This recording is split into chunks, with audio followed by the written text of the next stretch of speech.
Yo, salut à tous et bienvenue pour cette nouvelle vidéo. Il s'agira d'un deck profile rétro que je souhaite soumettre à l'équipe Yu-Gi-Oh! Le stream. J'espère que cette vidéo vous plaira et que vous serez autant emballé par le deck que je l'ai été. Il s'agit d'un deck Grenouille Control qui a été, on va dire, joué entre 2006 et 2008. Un deck que j'ai construit dans l'idée que vous souhaitez, donc un deck sans extra deck excepté Monstre Fusion. Monstre Fusion non intéressant pour ce deck là en question, avec quelques cartes bannies pour un peu réajuster, faire en sorte que le deck soit fort mais pas trop. C'est pourquoi j'ai décidé de mettre 3 cartes bannies, donc le Violent Orage, le Pot d'Avarice et la Substitude, qui sont des cartes relativement importantes pour le deck, qui vont ne pas le rendre pour autant fumé, mais qui vont lui apporter quand même des options de jeu assez intéressantes. Mais en parlant de jeu, à quoi se résume le jeu Grenouille Control? Eh bien, tout est dit dans le nom, il s'agit de contrôler les mouvements adverses. Merci Jamy. Mais comment? Eh bien, vos monstres vont en fait pouvoir renvoyer les monstres adverses en main avec la grenouille flip-flop. Vous allez pouvoir faire une pression énorme sur le back row adverse avec l'Unifrog, qui peut en outre attaquer directement et lorsqu'elle fait des dommages, détruire une magie ou piège adverse. Donc soit l'adversaire ne pose pas ses magies ou pièges, ou soit il va les activer avant pour que l'Unifrog ne détruise aucune carte. Et vous avez la Dupefrog qui, lorsqu'elle se trouve en 2 exemplaires sur le terrain, va venir loquer les attaques adverses. Donc aucune possibilité d'attaque, dans le sens où uniquement cette carte peut être attaquée, et s'il y a du coup 2 fois la copie, eh bien cette carte peut être attaquée, cette carte peut être attaquée, donc du coup, il y a bien sûr le mur invisible qui se bloque. Donc je pense que vous avez compris à quel point ce deck va être orienté contrôle dans sa forme avec ses monstres, mais les monstres, il faut bien sûr les amener sur le terrain, et comment on les amène sur le terrain? Eh bien ce sera le rôle de la Substitute et de la Swapfrog. L'une va vous permettre de sacrifier un monstre pour invoquer une grenouille depuis le deck, et l'autre va envoyer une grenouille au cimetière. Pourquoi envoyer au cimetière une grenouille? Eh bien parce que nous allons jouer Appel de l'être hanté, qui permet bien sûr d'en ramener depuis le cimetière. Préférence pour jouer la carte en fin de tour adverse ou lorsque la situation le demande, quoi. Mais du coup, Appel de l'être hanté sera à jouer quand même avec un minimum de réflexion dans ce deck-ci. Pour le reste des monstres, nous avons 2 grenouilles poison, un Ronin Toad, qui sont là pour apporter un peu plus de soutien au deck. La grenouille poison dans l'idée, on va dire, de stabilité, puisque lorsqu'elle sera sacrifiée du terrain au cimetière, vous pourrez piocher une carte, et la Ronin Toad peut se ramener du cimetière au terrain en retirant un monstre grenouille du cimetière au préalable. Donc si vous avez déjà des grenouilles du cimetière, vous la réinvoquez, vous la sacrifiez pour la Substitute ou pour faire l'invocation spéciale, l'invocation normale et par sacrifice de Mobius. Mobius qui sera une option de contrôle des cartes magie et pièges adverses sans pour autant déclarer une attaque avec la Unifrog. Donc une option de contrôle assez intéressante. Je reviens juste sur l'idée de... comment dire... de gestion de la main avec la Poison Frog qui permet de piocher une carte. Nous avons également la grenouille mystificatrice, la Dupefrog, qui vous permet, lorsqu'elle envoie du terrain au cimetière, d'ajouter également une grenouille du deck à la main. Donc elle ne fait pas que bloquer les attaques, elle permet aussi d'ajouter du deck à la main, donc non, même aussi du cimetière à la main.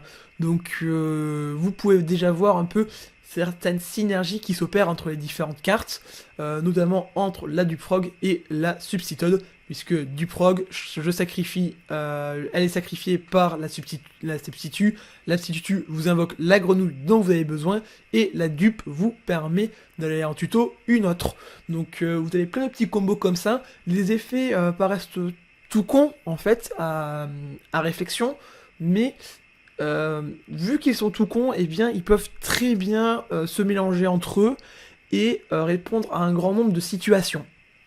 Vous allez me dire, ouais, c'est très cool et tout, on peut gérer les magies, on peut gérer les monstres, on peut bloquer les attaques, mais Comment on fait les dommages? Eh bien, pour aider à faire les dommages, nous avons la magie de terrain Wetland, marécage, je crois en français, j'ai plus de souvenirs, qui permet d'augmenter l'attaque des monstres aqua de niveau 2 ou moins de 1200 points d'attaque. Donc ça fait mine de rien que votre flip-flop, grenouille flip-flop, eh bien va passer à 1700 points d'attaque. La Unifrog à 1600 et la submarine que je n'avais pas présentée à 2400 points d'attaque. Donc les grenouilles un peu chétives ont un potentiel non négligeable en termes d'attaque, mais qui dépendra bien sûr de la présence de votre terrain. Donc tout est relatif, il faut avoir le terrain et il faut avoir les grenouilles en même temps. Le vortex foudroyant est là bien sûr pour gérer les monstres au contre-coup de la défausse d'une carte de votre main. C'est pratique pour défausser une magie ou un monstre qui servirait à rien. Par exemple, la Poison Frog en main sert strictement à rien, donc vous pouvez la défausser pour détruire les monstres adverses, c'est toujours bien. Monster Reborn, Violent Orage, bon, je ne vais pas m'attarder dessus, c'est assez explicite. Le pot de... non pas de pot de cupidité, le pot de dualité, très intéressant, puisque nous n'allons faire que très peu d'invocations spéciales dans le deck. Les invocations spéciales sont générées par le Substitute, qui n'est pas tutorisable par la grenouille mystificatrice, parce qu'elle ne porte pas grenouille dans son nom. Et du coup, nous avons besoin toujours de cet aspect de contrôle de la main, sachant que nous avons que 15 monstres, dont un à sacrifice.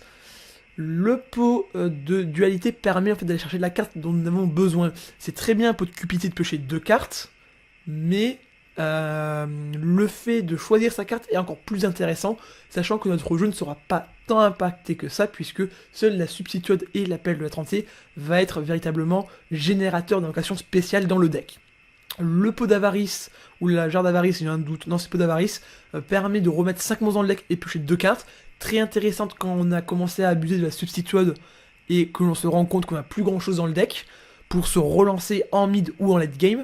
Le Book of Moon, cette carte est ultra générique, elle est ultra forte, elle permet sans trop qu'on le sache de débloquer pas mal de situations.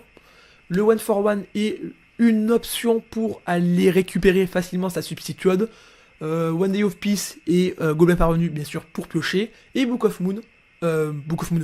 Émissaire est la carte on va dire cheatée du deck avec la Substitute, puisque ça fait un combo de 2 cartes assez balèze. Vous activez en end phase adverse le bouc émissaire. Vous avez du coup à votre tour 4 monstres que vous pouvez sacrifier pour votre grenouille, puisque son effet n'est pas activable qu'une fois par tour. Vous pouvez l'activer tant que vous avez de quoi invoquer. Donc vous sacrifiez un premier bouc pour une grenouille, un second bouc pour une seconde grenouille, et ainsi de suite. Donc vous avez en fait une option de placement de terrain assez importante. Ce n'est pas si cheaté que ça quand on sait que des decks comme Bête Cristalline ont l'abondance de cristal, qui envoie toutes les cartes du terrain au cimetière et qui réinvoque des monstres derrière. Donc tout comme Bête Cristalline a une option pour se placer en une carte, eh bien je donne une option pour se placer au deck grenouille. Aussi simple que ça. Pour les pièges, appel de L30, comme je l'ai dit, ça permet eh bien d'avoir accès à vos grenouilles du cimetière, que vous allez envoyer notamment grâce à la Swap Frog, ou que vous allez défausser par des cartes telles que le Vortex Foudroyant. Donc une carte très intéressante, vrai couteau suisse dans le deck, puisque vous pouvez invoquer votre Swap Frog, envoyer au cimetière la Substitute et activer après votre appel pour ramener la Substitute. Et vous avez un peu vu les possibilités qu'il y a à faire avec la Substitute, et donc vous pouvez alors maintenant vous placer, développer votre jeu, sachant que, comme je le dis encore une nouvelle fois, son effet n'est pas limité à une fois par tour. Les grenouilles restent quand même assez sensibles aux effets de destruction, que ce soit par trou noir, Raigeki ou autre carte. Et bien c'est pour ça que je place dans le deck de Aegis, qui est une carte piège qui vous protège de la destruction au combat et par effet. Il s'agit d'une carte très intéressante qui s'applique de son activation jusqu'à la end phase. Donc tous les monstres invoqués ou qui se révèlent être de niveau 3 ou moins seront affectés par l'effet de la piège. Donc si vous avez un monstre face cachée et qu'il est de niveau 3 ou moins, eh bien il sera normalement quand même affecté par la protection de Aegis, donc une très bonne carte. Surtout à jouer en chaîne de cartes. Par exemple, on vous fait Raigeki, mais bam, je chaîne Aegis et donc du coup je protège ceux que tu allais me détruire, donc un bon effet de surprise. x1 pas assez, x3 trop, x2 du coup le bon équilibre. Hommage torrentiel, trappe sans fond et le dispositif sont là pour tout simplement gérer les monstres adverses sur leur invocation. Le jugement solennel est là pour contrer la grosse magie, la grosse piège, le gros truc badass du deck adverse. Et la Mirror Force pour tout simplement détruire un peu les decks trop aggro qui fonceraient tout bêtement au combat. Donc c'est, je pense, tout pour le main deck. Donc pas d'extra deck comme je vous l'ai dit, pas assez intéressant pour ma part. Ce deck s'intégrerait bien dans la metagame de le stream.